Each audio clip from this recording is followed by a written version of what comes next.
Informasi selanjutnya, Saudara, cakupan angka vaksinasi tenaga kesehatan di Kota Banda Aceh saat ini sudah mencapai 90%. Hal ini terjadi karena masih ada tenaga kesehatan yang harus mendapatkan pemeriksaan ulang karena gagal divaksin. Saat ini, Dinas Kesehatan Kota Banda Aceh sedang melakukan persiapan untuk vaksinasi lanjutan kepada pejabat publik dan masyarakat di awal Maret mendatang.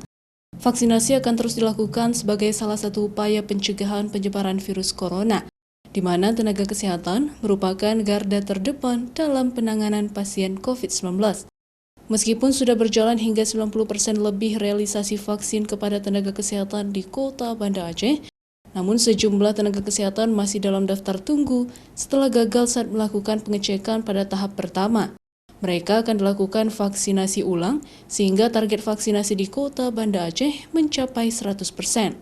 Jadi ada yang paling banyak itu ada hipertensi ya, kemudian ada juga flu. Jadi ini kan penundaan, jadi cek ulang lagi, kita melihat perkembangannya dalam 1 minggu, apakah mereka sudah sembuh atau turun tensinya, maka dilakukan lagi cek ulang dan mudah-mudahan mereka bisa divaksinasi. Data dari pemerintah Aceh, saat ini baru ada 3 kabupaten kota yang telah menyelesaikan cakupan vaksinasi hingga 100% untuk tenaga kesehatan, yaitu Kabupaten Aceh Barat, Aceh Besar, serta Kota Langsa.